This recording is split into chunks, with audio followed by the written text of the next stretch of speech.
What's up, guys? This is Ty Zen. I'm broadcasting from Dallas today, out of the what is this place? WeWork. Yeah, the WeWork space in Dallas, near the Toyota headquarters. So we have a few business people behind this camera, and they asked me to explain to them how the blockchain can help their business. So there's a lot of people out there that's listening, that's paying attention, because Bitcoins, blockchains, and everything is a huge thing out there in the media, and everybody wants to know how the Bitcoins or the blockchain technology or cryptocurrencies can be incorporated into their business, and at what point would you consider doing something like that. We have a one-day conference coming up on January 27th in North Dallas to go in depth about that. But in this video, I just want to explain to you guys real quickly some of the benefits of using the blockchain in your current business, right? So the thing that you guys want to really pay attention to, there's two themes when it comes to using blockchain, okay? One is decentralization, okay? Decentralization plus censorship resistant. Those are the two reasons that most businesses or products and services can benefit from this, okay? Now, decentralization, right, simply means that there's no middleman. That's any business where you have the business here, serving the business here, and there's a customer over here on this side. Hold on. Okay. So let's just say that you are the business here, and your business is set up so that there is a customer over here and a customer over here, and you're the one in the middle, right? So for what type of business have this, right? So for example, like banks, right? Escrow services, right? People who run tournaments. I guess a tournament operator, tournament operators, and then anything like that where this person does not trust this person, and this person does not trust this person, and your business has to serve as the middleman in between both of those parties, right? That's where the blockchain technology really helps solve that problem, okay? Like that. Okay, so I'm going to take, for example, because right now I'm broadcasting from North Dallas in the Frisco. Are we on the Plano? Okay, we're right at the intersection of 121 and the North Tollway. So this is the area that they call the $5 billion mile that they're trying to build, and they're trying to bring the city of Frisco has been tasked with the initiative of bringing three technologies to North Dallas. One is esports, the second one is AI, artificial intelligence technology, and the third is blockchain technology. And we're happy that they have looked at us to help them with the blockchain portion, okay? Thanks to all our channel subscribers and everything who recommended us, right? So what we have here, I'm gonna use the example of esports simply because that's very simple to understand. You can also do like gambling right here, right? But I'm just going to focus on this sector because that's one of the three initiatives that and blockchains, right, for North Dallas. So in esports, a lot of companies, such as yourself, are sitting right here, and customer A wants to, let's just call this customer A, and this is customer B. They want to compete with each other in a game, let's say Call of Duty or any game like that. And the problem is when this person pays the $5, let's just say $10, so the math is easy, and this person pays $10 to join the tournament, what happens is the business right here, right? Let's say that they take a portion of that, $2? $2. Let's just say $2, right? So automatically, out of this portion right here, $2 of it, right, goes over here. So minus $2 comes here, right? And minus $2 comes over here, right there. So right away, there's only $8 left, and that $8 goes into a pot, okay? Now, there's a lot of businesses that run under this model. So for example, like one of the recent projects that we've done really intensive research on called the Props Project, they're the same thing too, right? So the Props Project, YouNow, right, is the name of the company.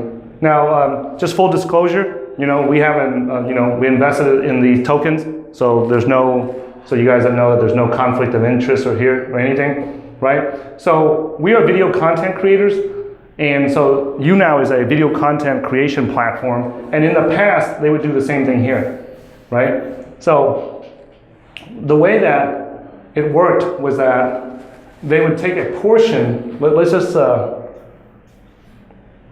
let me just do this.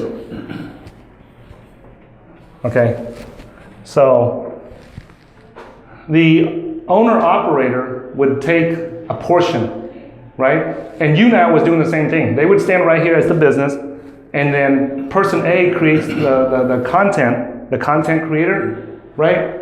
Let's just say that the content creator over here was create the content, and then the content consumer, which is the person viewing it, right here, what they would do is they would pay, right? And usually they would pay to this person right here.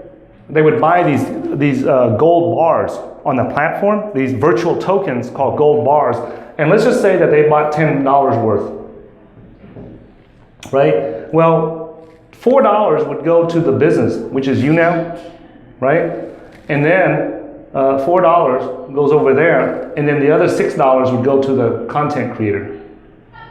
Okay, so let me just do the chart here better, like this, right? So here's $10, and then $4 of it would go over here, and then the other $6 would go over here. You see that? So this is what the content consumer wants. It goes over here. They want to donate this $10 to them, but what happens is because the business is in between it, they take their cut. Now in New York, they like to use the term rent seekers, right? So these guys are basically rent seekers, right? In Texas, we just call that the middleman, right? The middleman gets his portion or his cut, or in Vegas, they call it the house. They get their cut. So when you're doing your esports, you're no different than like YouNow. So now what they're doing is they're applying the blockchain, right? They're converting it to now what's called propsproject.com, right? So in this new model, what's going to happen is that they are going to eliminate this $10. They're no longer going to take that money. They're only going to take a very fraction of it, a small fraction. It's negligible. It's just enough to pay the software developers to update the system. So that there is a cost to doing that. And nobody minds that. Like most customers don't mind that the software gets updated for security reasons. That's like, so if they take out, let's just say, before they were taking out 40%, now let's say that they're only taking out, let's say 1%, right? Now, nobody has a problem with that. You won't find complaints from anyone. Even if they take 5% or 10%, no one has a complaint about that because the content consumers are giving the bulk of it to these guys. And they know that, hey, I'm putting my money into the broadcasters. I want the broadcaster to get it, not the guys standing on the sideline doing nothing. But these guys do actually do something. They're the ones responsible for updating the software, making sure that the security is good, making sure everything is working, make sure that when people want certain updates, they actually put it in there. So they do deserve to get something, right? So now, but if they do that, right, like YouNow is getting like $2 million a month. In that 40% cut that they take, it equals about $2 million a month. So if they give up that, where do they make their money? Right? So instead of getting the gold bars, they replace it with a cryptocurrency token. So by doing that, by replacing it with a cryptocurrency token, right? Before the old system, right, and the new system, let's talk about that. So the old system, they have what's called gold bars, right? Let's just call it gold bars. And now it's going to become, so they become what's called a crypto token, right? Now, the advantage of this is that these cryptocurrency tokens, crypto tokens, the advantage of this is that this works inside. So you have to take out your US dollars from your credit card or pay with cash or a bank account or whatever to get these gold bars to buy these gifts to give to these content creators. But over here, the advantage of this is that because it's a crypto token, you don't need credit cards. You don't need anything. You can buy with Bitcoins or any cryptocurrency, any of the 1,300 cryptocurrencies. You just go to the exchange and get those, right? And then the other advantage is that this right here, right, only has internal value. Meaning that, or I shouldn't say internal value, I should say in-network value. Meaning that these gold bars only have value inside the YouNow network, okay? Over here, they have external value, or let's call it outside of network value, which means that, let's say I have $100 worth of gold bars, there's nothing I can do with that. But with these, with the cryptocurrency tokens, I can go to the exchange and convert it into Bitcoins, into Ethereum, or any of the cryptocurrencies that are popular out there. And then once I convert it to Bitcoin, I can convert that into US dollars, into yen, into euro, into pounds. And now they have a fiat value. So so the first huge benefit. In and out network value. Yeah. So in and out of network value. You're correct. So obviously it's in and out of network value. And the out network value has even more value because you can actually convert it into US dollars, right? The third, right, is clearing and settlement. In the old way they were doing it, it takes about 30 days to clear and settle all these transactions, right? And over here, in the new system, in less than 24 hours, it could be quicker, but in less than 24 hours, they settle all transactions so that the content creators don't have to wait till the end of the month to get paid. So they literally just get paid the next day. Right there. Awesome. Right? And the other is scalability. This one here has this one here has a minimum limit. Meaning that before, any content creators that made less than, let's just say, I don't know the exact numbers, but let's say they made less than $100. They didn't get paid. You had to earn like over a certain amount before you became a partner to get paid. Right. So let's just say that, I'm gonna make up a number, let's just say $500. So if you were a content creator and you did not have enough viewers to generate more than $500 a month, you didn't get paid. Because the reason why is not because YouNow did not want to pay you, it's because the accounting costs to actually account and do all the accounting to actually pay that person ate up all the money. Oh, okay. So it's not that they didn't want to reward these content creators for giving value to the network. It's just that the accounting, just the US fiat accounting cost was just too much to overcome. So they had to set a limit that, hey, we're not going to be able to pay you until you come over a certain limit. Make sense? Mm-hmm. Well, over here, there is no minimum limit. It's very scalable. That means that somebody that only earns $5 can still get paid. If somebody that only earns $1 can still get paid. There's no limit to that. Go ahead.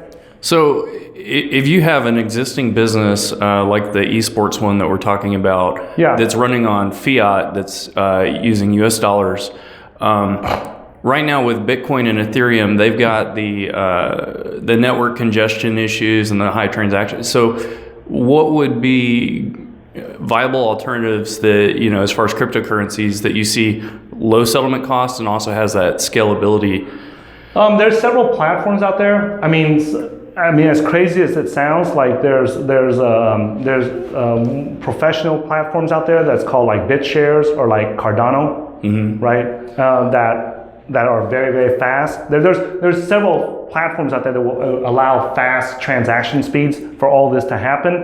And then there's even ones like, as much as a joke as everybody thinks it is, which it is a joke coin, like Dogecoin, even that will work, right? So the first advantage that people always ask is, okay, so if I were to incorporate the blockchain technology into my business, what is the first benefit? Like, what's the biggest obvious benefit that I get? I would say that let's just make a list of blockchain benefits, right?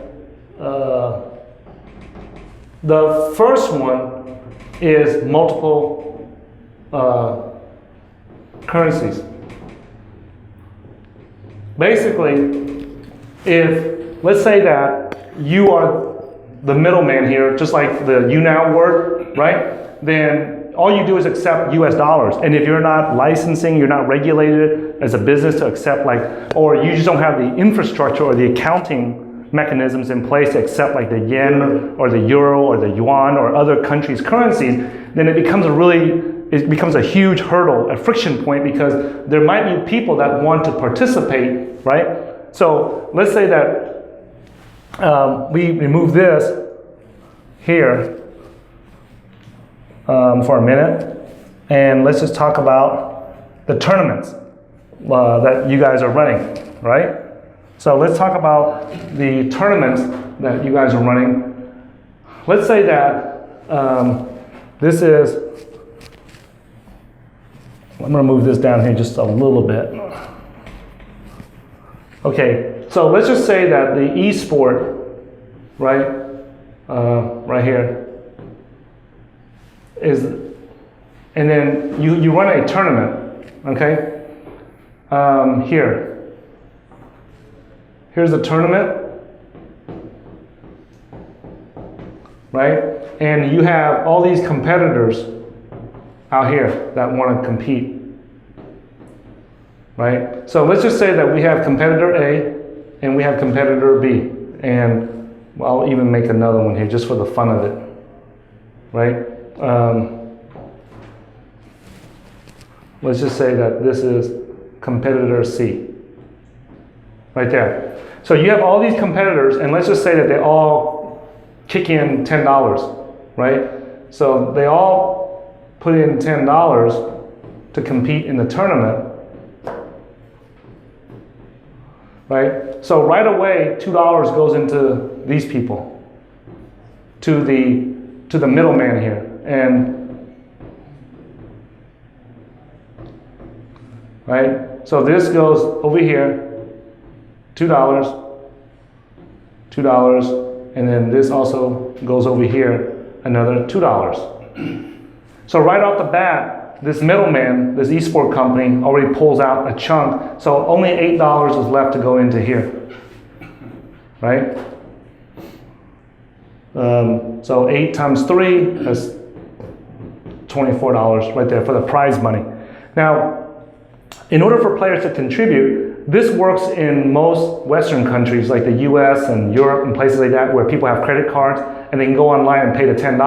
But what about the people in Africa, in Vietnam, in countries where they don't have credit card systems, right? What we call the unbanked people in the world. Now they can't compete.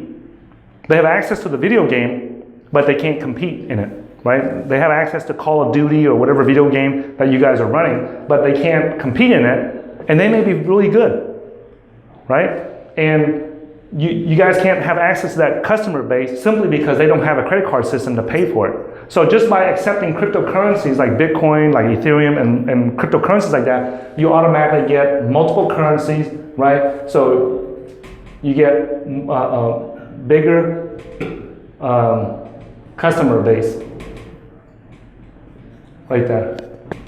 Just right off the bat, even if you did nothing else, the fact that you're willing to accept that, right? Now, the question that comes to mind for a lot of businesses is that if I accept those cryptocurrencies, I got to pay all my employees and my staff with US dollars, right? And there's a bunch of services out there. There's a bunch of exchanges, just like when you go to the airport and you can convert your euros into US dollars or your Korean, whatever it is, Kronos, or no, not Kronos, but whatever the currency is, yuan, the Chinese yuan, the Japanese yen, into US dollars. There are exchanges out there that whatever cryptocurrency you accept, right? So in the beginning, if you're a business that's new to cryptocurrency, you may just stick with accepting like Bitcoin, right? And just Ethereum.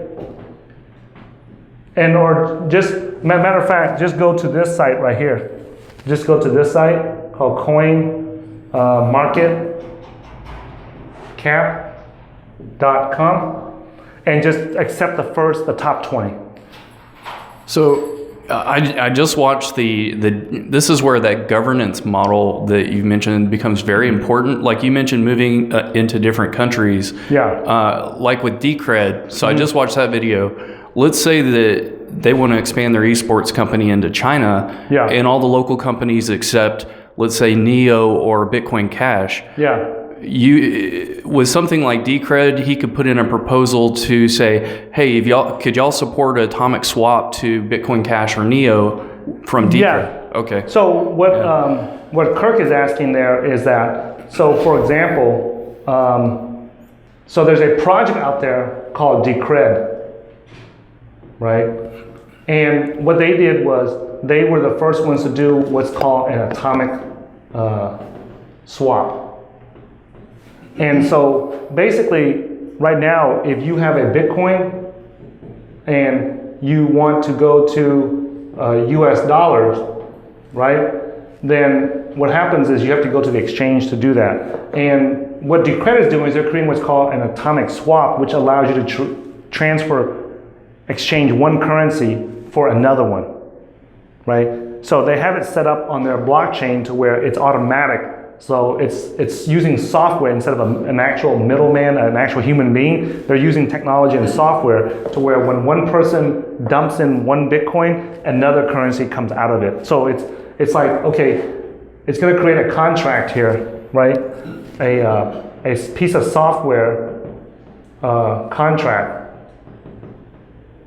And it's based on the condition that one person is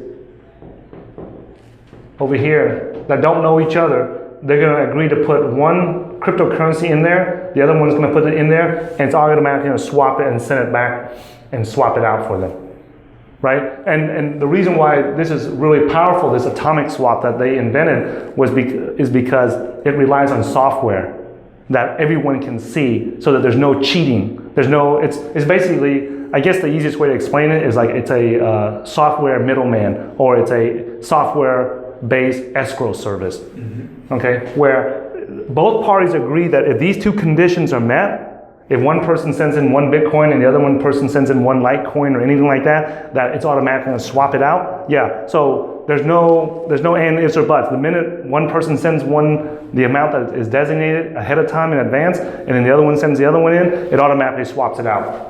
Okay, so there you go. Now, that's the first benefit. The first two benefits, just massive. If you just start accepting cryptocurrencies, right away you have a bigger user base, a bigger customer base, because now you can pull in customers from all over the world that don't have banking service. Does that help? Yes, it does. Okay, now the second, if you want to go like you hear a lot about the ICOs, these crowd sales, right? These crowd sales that's all over the news, that's called ICOs, right? And they stand for initial coin offerings, okay? And what they do is, it's a method, it's kind of like a Kickstarter, to where you raise money to a lot of companies that have a working product or a working service, and it's working already. They are looking at doing this, right? Okay, hold on. Before we go into the crowd sales, I forgot to mention something. If we look at what the in addition to just accepting cryptocurrencies, the first thing that a business can do is just accept cryptocurrencies as payment. The second thing is that look at your business, and is there a virtual token or a virtual Virtual good. a virtual good, like for example, like I don't play video games, okay? But I've heard that like in games like Farmville, like if you have a shovel or a pickaxe or a tractor or something, you can sell it to somebody else inside that game for the tokens inside that game. Right? And then like I think in Call of Duty also, I think that if I have a gun that you want, you can pay me for that gun. And COD points. In what? Call of Duty points. Call of Duty points. So points, tokens, virtual goods, virtual products, virtual currencies, anything like that that's inside the game, that's native inside the game only, and has no value outside the game. Those businesses are perfect for replacing it with a cryptocurrency token, because the minute that you replace those in-network or in-game tokens with a cryptocurrency tokens, now they automatically have value outside the network, right? I forget, there's what was that, in Transformers, in the movie Transformers, or in the movie The Avengers or something like that, where they had all this evil that's on the other universe, and they couldn't come into the Earth without this portal opening up. I think it was... I know what you're talking about. Right? They needed this device, this cube or something like that, to open up a gate and let all the enemy, the bad guys... Light gate or something like that. Yeah, something like that, right? Well, that's what having a cryptocurrency does. All the tokens or the virtual products that have value, financial value inside that game. That are locked in that game. Yeah, it's locked. It can't come out. That value can't come out of the network or out of the game unless it's a cryptocurrency token. And the minute it becomes converted into so if you have a business or an esport business where you know that you're the one that's collecting the rent here, you're taking a piece off the top, just by converting. So like, let's just use yours as an example, right? So what is the token that people are using inside this network that you're building? US dollar. US dollar. US dollar. Okay, so in your case, if you're just accepting US dollars or euros or things like this, and you were saying that, hey, I can't accept payment from people in Africa or China, right? Well, just by simply opening up your business to accept cryptocurrencies, that allows people from the unbanked countries or nations or areas to automatically participate. What do you think is the main decision point on, do you create your own token like what Props did, or just accepting an existing crypto? If you have a business model like this, what do you think is that sway point of doing that? I think every business should accept cryptocurrencies as payment. Like as default. Yeah, it's default. Like there should not be like a question about that. You know, businesses are in business to make money. So if people want to give you more money, I mean, you should open up the doors to let more people give you more money. Like if you say no to that, why are you in business? Like we accept any currency. Like out of the 1,300 cryptocurrencies on the market, we accept any of them. We prefer the ones in the top 100 simply because there's more liquidity. Right. But hey, if somebody calls us up and say, "Hey, man, we want to buy one of your courses or one of your, cryptocurrency trading and investing programs with, number 100 cryptocurrency," we'll accept it. Why wouldn't we? We're a cryptocurrency company, right? So anything that we can use to convert into US dollars or into Bitcoins, we'll accept it. Okay. So did I answer your question? Yes. Okay. Well, the decision point on, he's got an existing business based on fiat using US dollars. If he should do an ICO and create his own token? So does he have, the first question is, do you have some kind of virtual product or virtual currency or virtual means of exchange inside your network or your platform? Okay, you give him the mic. So it's listed as you use a US dollar to imagine buying another US dollar. So what is that virtual currency called? There's no name to it right now. Okay. So you just feels like you're putting in a dollar, right? But really it's listed as a dollar. But you're entering a tournament with that dollar that we're giving you dollars back out, and you can change back into a dollar. So there's no name to the coin. Okay, so basically you're using a real let's just call it a real US dollar. Correct. And you have to buy a a virtual US dollar. Correct. Let's just call it. Exactly. A virtual US dollar. And then you take that virtual US dollar to compete in the tournament. Correct. All right. Well, my obvious, like when I hear that, that just sounds crazy to me. I would say replace this whole system with a cryptocurrency. Just completely replace it with some type of cryptocurrency. Now, there are several things that you can do. You can the die-hard Bitcoin fans out there will tell you, hey, just accept Bitcoin and you're done. Right? But that's not as easy as it sounds, because you have no control of the Bitcoin network. Like, you can't program it. Your team can't program it to do what you need it to do to suit your business. Right. So, like for our business, we just accept the Bitcoins as a payment. But in your case, because there's a tournament and there's all kinds of other conditions that go along with that token, it's not just being used as a currency or as a payment, a medium of exchange in your world, in your gaming world, your network. There's other conditions that you are putting on that currency that it has to do. We have our own ecosystem. Yeah, exactly. So in that case, what you would do is you would create your own token, right? So you can go to like the Ethereum network and you can create what's called an ERC20 token, or you can go to the Waves. So what you would have to do is you would have to go to a blockchain, right? You would have to go. Let's say there's different blockchains out there, right? So Ethereum is one of those blockchains. So you would go on there and you would create your tokens on top of it. So this is a network that's already running, Ethereum. Right? Yeah, Ethereum. So that's one of them, right? So let's just say that Ethereum, I'm gonna write out the symbols for them. So Ethereum is one network, and you can build your tokens on top of that network. The advantage of that is that you don't have to build out the infrastructure, the network. So it's very easy, like, what is it, a day? Just like 5 minutes, I think. You can just go in there and program and tell, if you know what you're doing. Like my business partner, he tested it out. He went on there in like 5 minutes or 10 minutes, right? He's a senior software engineer. Mm-hmm. He went in and just played around with it in like 10 or 15 minutes. He created like 1 million tokens just to test it out, right? So right away you can get up and running. Another platform that you can use is called the Waves platform. That's another one, right? So they just had some bunch of new updates, and supposedly they can do it faster, transactions faster than Ethereum, right? Now everybody claims that they're faster. Now I'm not a software engineer, so you have to go do your research to see which one is actually really faster, okay? Because they all say they're fast, and they all say they got a solution to make it even faster. Mm-hmm. But which one can actually do it in real life? You have to actually go have your engineers go and test it. Right? And so would Litecoin be another one of those? Litecoin is not one of those. Okay, it's the one built on top. Yeah, because Litecoin is Litecoin, the whole network is not designed for things to be built on top. Okay. So there are certain blockchains that are designed so you can build things on top, and there are certain blockchain highway infrastructure, mm-hmm. right? So we have the interstate highways in America, and you can build businesses along those highways. Now there are certain highways in America that you cannot build anything near it. For example, like the runways at DFW Airport, Dallas-Fort Worth Airport, it's a highway, but it's only for airplanes. You cannot build anything next to their highways. Mm-hmm. It's an infrastructure that only airplanes can use, and nothing else can use it. There's no trucks going on there, there's no cars going on there, there's no boats going on, nothing. And there's no businesses that can be built on top of that runway either, that runway for airplanes.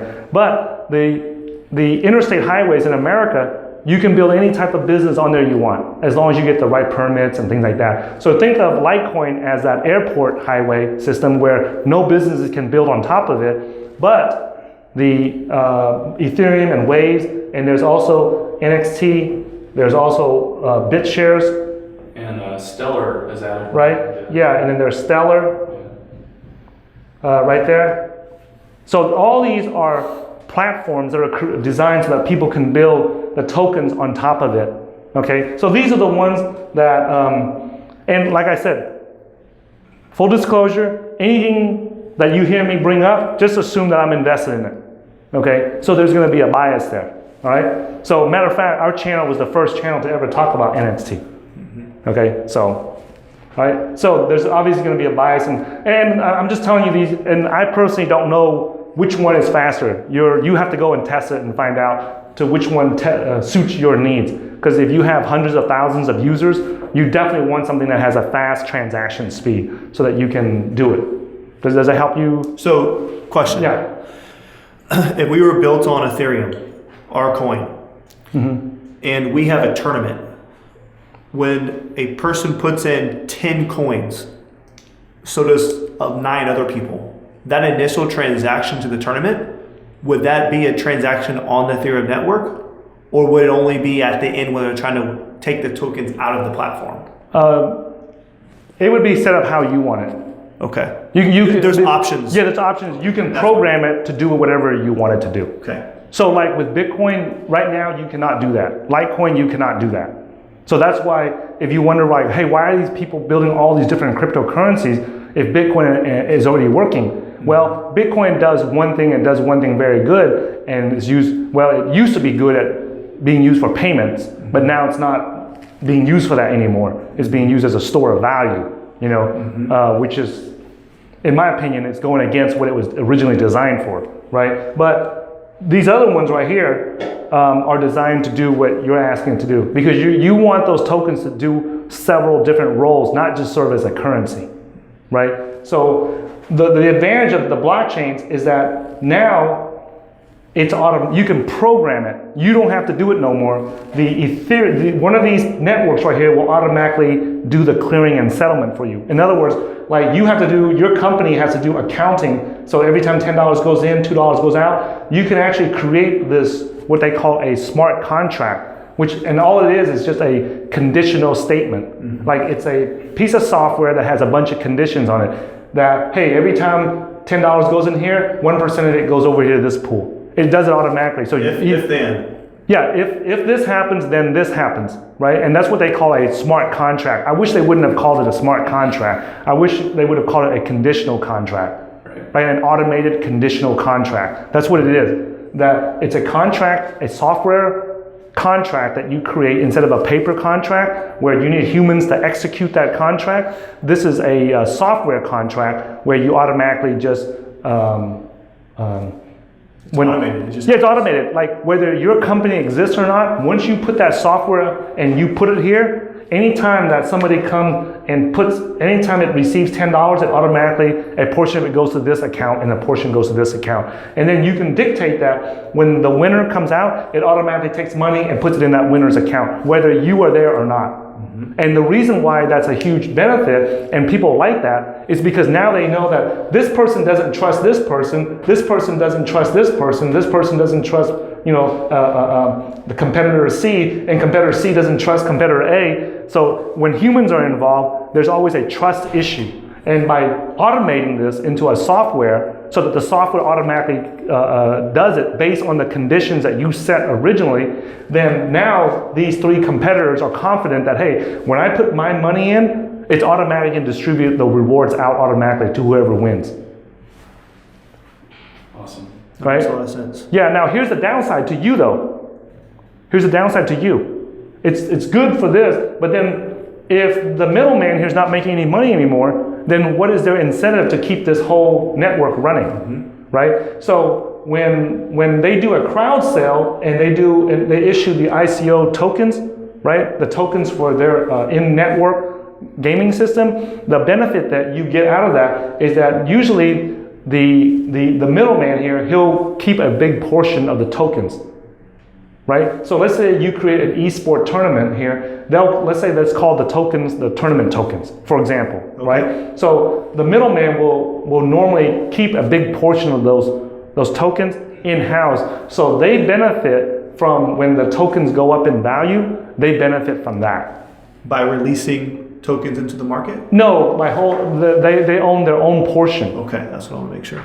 Right? So the tokens, yeah. So whenever people want to join the tournament, right, they're going to have to buy those tokens, right, in order to participate in it.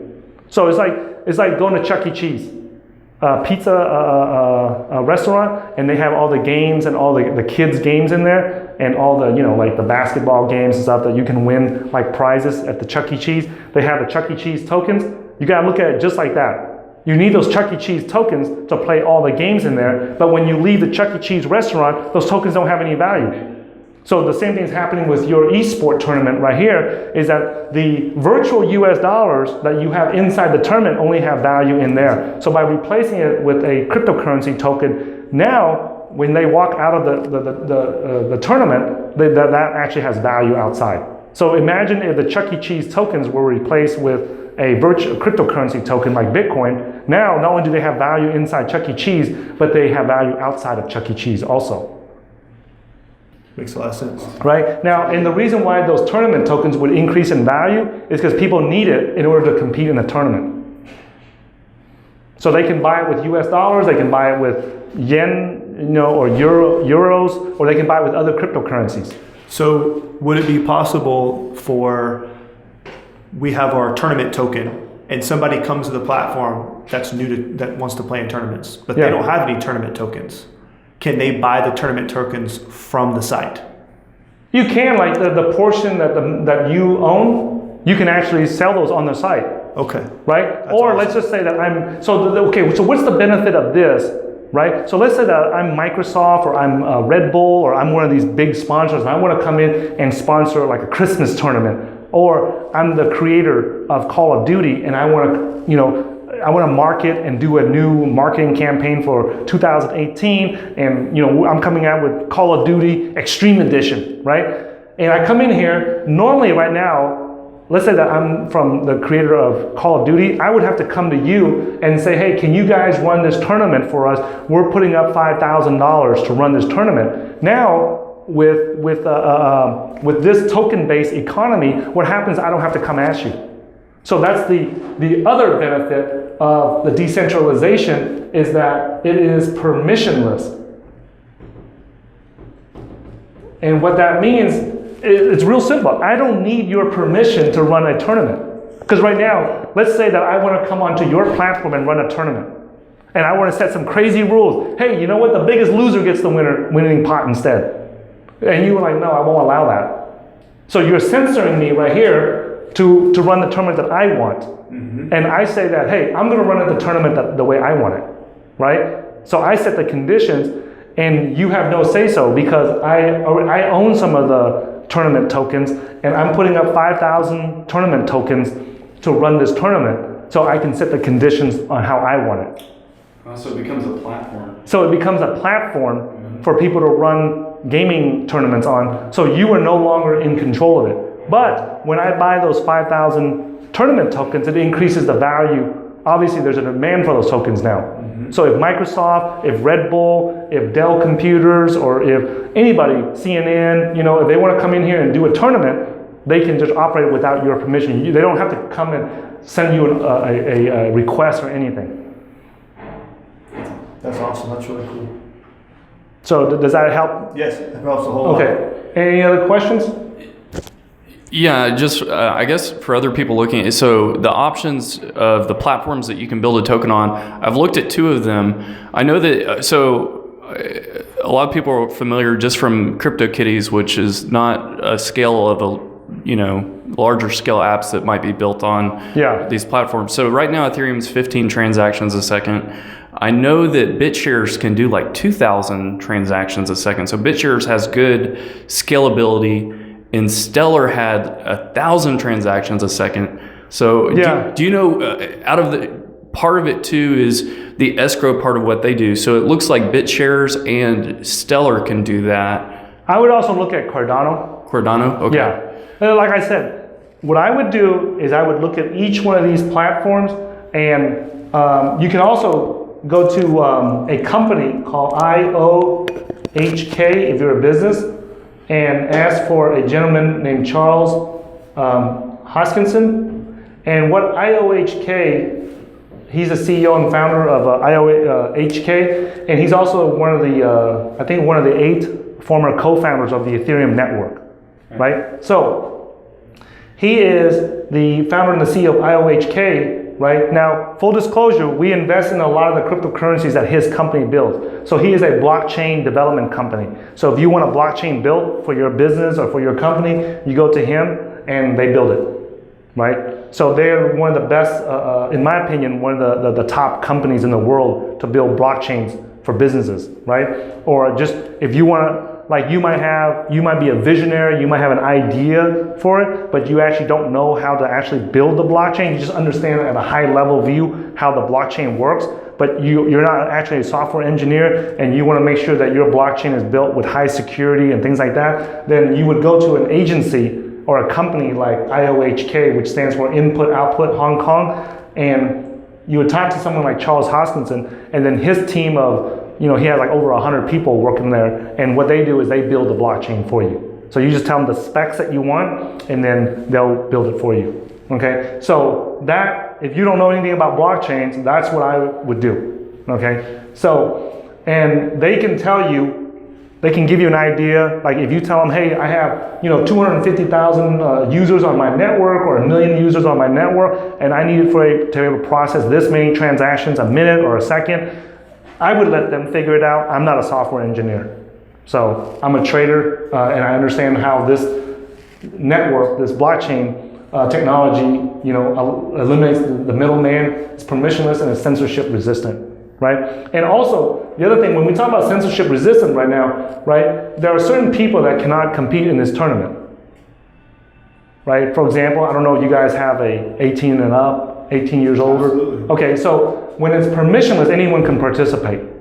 So if someone's 13, if they're qualified to play in the tournament, they can play. So it's not up to you. It's a decentralized network. Nobody owns it. Once you create it and you put it out in the wild, right? No one owns it, no one runs it, it just automatically runs by itself. So you put on these conditions that if anybody does this, this is what, if this happens, then do this. If this happens, if A happens, do B. So that's the benefit of a blockchain technology, are these key points right here. Just remember it. Right there, and right here. Those are the main benefits, right? Now there are certain places where now we've talked about the things where the blockchain does help, right? But we also have to talk about the places where the blockchain does not do anything. Okay, it's not doing anything, and right now the way that technology works is that the client or the user or the customer is connected to a server somewhere, right? So it's the relationship that on the majority of computing technologies in the world right now are based on a client or a customer to server network. Meaning that if I want to do something on Facebook, they have a huge server farm, I connect to their server, pull data from it. If I want to join this tournament, you guys run servers, and I have to connect to your server farm to pull data from it. Right? Now, when you get into the blockchain technology, it's no longer a client-server relationship. It's a peer-to-peer relationship. So now it's more like this, right? Everyone that's out there, whether they're big guys or little guys, they're all connected to each other like that. So it's all over the place. And that distributed network is a lot harder to build than a lot of people think. So that's why I'm saying is that if you are looking at doing this, if you have the idea in your head, right, some businesses are running a crowd sale to raise the money, and then they take some of the money and they build on the portions that their company is good at, and then they outsource the blockchain development to blockchain development companies like IOHK and let them do it, so they don't have to worry about computer security, because that's a huge issue. Because if your network gets hacked or something like that, and you lose all the tokens, that's a problem. That's a huge, you just lost like all credibility. The peer-to-peer part though is built into the Ethereum network itself. Exactly. So you're not recreating that. Yeah. So in all these right here, that's already done. Yeah. Okay, so a lot of the heavy lifting is already done for you here. You just build on top of it, right? So that's something to keep in mind. The other thing too is that there was another question you asked about, I forgot. But any other questions?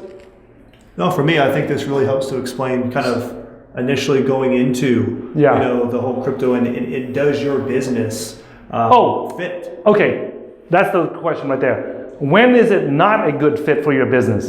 Okay, so let me erase some of this, and let's talk about the things where I'll give you some examples of where some businesses try to apply the blockchain on it, and to me it's just BS. There's no need for that, okay? So for example, I have a virtual reality company contact me, just like you guys did. They contacted me and they said, hey, we want to build a website like YouTube and we want to use the blockchain. And I said, well, YouTube right now runs without a blockchain. He goes, yeah, but we want to open up a site, like a virtual reality website where people can just upload virtual reality videos up there. So you can put on your virtual reality glasses and just watch the videos and you're there. Just like YouTube, except it's virtual reality. And I said, yeah, I understand that. So go build you a website and tell people to start uploading all their virtual reality videos to it. And they're like, yeah, but we want to make it so it's blockchain based. I'm like, for what? You're just creating a database or an area where people upload virtual reality videos. Why do you need a blockchain? And the guy just couldn't get over that. Like, oh, but I want to build it on top of the blockchain. I'm like, no, you don't. Just build a server, upload all the videos to it, and tell people upload your VR videos up to you. That's it. So that's not a good use. Okay. So here's another one. So there's this company in Africa, I think. They contacted me and they said, hey, can you help consult us on this project where we are looking to use a blockchain, do a crowd sale, do an ICO, and use a blockchain, and we're going to build this network of Wi-Fi antennas around Africa in undeveloped areas to build this badass high-speed Wi-Fi network. And I'm like, okay, so what does that got to do with the blockchain? And they're like, well, we need the money to buy all these antennas and all that, and then the people that own the tokens during the crowd sale, when we set up this Wi-Fi network and we start charging people to use those Wi-Fi antennas, then the money that we make from it, the profits, we're going to divide the profits among all the token holders, right? Now, in the US, that's considered a security. That's no longer a utility token like I just explained to you, right? Now, make sure you consult with a securities lawyer. If you guys don't have a securities lawyer, let me know. I can introduce you to some, but let them figure it out. I'm not a securities lawyer, so I don't know what's considered a security, but my understanding is that it was very obvious to me that when you promise somebody that you're going to give them a portion of the profits from your company, that is definitely a security. Okay, so you got to get registered with the Securities and Exchange Commission and do all those, you got to follow the rules of your country when you're doing that to be able to issue a security token out there. And it doesn't matter if you call it a token or what, it's still a security. You can call it a slice of pizza, right? That's still considered a security if you are promising that someone is going to get a profit from buying those tokens during the crowd sale, right? And I told the guy, I said, hey man, you are issuing a token and you're promising people that when you make money from installing all these Wi-Fi antennas, that you're going to make money from it and then you'll distribute it equally among all the token holders. That's like saying, like a dividend. Yeah, like a dividend, like you're distributing among shareholders. That's a security, and he didn't realize that. He's like, oh, well, we're not in the US, so it doesn't matter. I'm like, yes, it does matter, because if you're dealing with US customers that buy your tokens, now you are under US jurisdiction. So don't do that. So before you do this setup, it might be helpful to just talk to a securities lawyer to make sure that, have your plan laid out and that is what I'm doing issuing a security or not. So that's the only thing, that's like one of the legal issues that I would make sure that you guys look at, right? Any other questions? You had one more example of not... There's just, so I gave the example of the virtual reality, business. The other one was the Wi-Fi. The other one is a lot of the ones that are they're saying they're blockchain based are like MLMs, like multi-level marketing networks, where they try to recruit people and they're saying, hey, if you do it, we'll pay it with, so they create a token. Like a Mary Kay type of... Yeah, well, Mary Kay is a cosmetic company in the US where, they recruit people to sell door to door and to their friends and family makeup and other cosmetic products, right? But these MLMs, like I think there's one here in the Dallas-Fort Worth area that somebody asked me to look at. I forgot the name of it because I researched so many cryptos, but to me it was clearly you don't need an MLM needs salespeople and sales trainers and salespeople. They don't need a blockchain. There's no reason to have a blockchain I haven't seen it. to run an MLM. All you need, usually those that are requiring a blockchain-based token to operate their MLM, it's usually, to me, is very fishy. Right. You know what I'm saying? Like you're a sales organization. What do you need a blockchain-based token for? They don't hit your 4 key points. No, because a MLM does not, you need somebody to do the sales training to recruit people, you know, and I mean, I don't see why you would need to be decentralized in an MLM, a multi-level marketing scheme, and then I don't see why you need to be censorship resistant, because most MLMs, they don't censor anyone. If you want to join their network, they allow you to. Right. So there's no need for censorship right there. And then permissionless, you don't need permission to join anyone's MLM, the multi-level marketing network. If you have a multi-level marketing network, there's nobody that says no to somebody that wants to join a multi-level marketing network. So you don't need it, right? And because you have up levels above you, you know, diamond levels, platinum levels above you, and they're always joining, there's always gonna be somebody that's above you, that's higher than you. You know what I'm saying? So there's middleman, there's tiers. Yeah, there's tiers, which is similar to a middleman, but it's not necessary. Like there's no friction points. Like in what you are talking about, the esports, you don't have customers from Africa that don't have a bank account. So you need a way for those people to participate in your gaming tournaments, your Call of Duty tournaments, and be able to pay for it to join the tournament. So that's a huge friction point there, right? It's not illegal to play Call of Duty, right? So why should these people be prohibited from joining the tournament if they're good at it? Okay, so does that help you guys understand? It's been very, very helpful. Where you could use blockchains in your business and where you don't want to use it and it's just a waste of time? Yeah, very helpful. Yeah. Okay, all right, so thanks for watching this video, guys. If you guys like these videos that I have on how to use blockchains in your business and improve your business, right, go to www.cryptocurrency.market/newsletter, subscribe to our newsletter, and we'll send out more videos like this.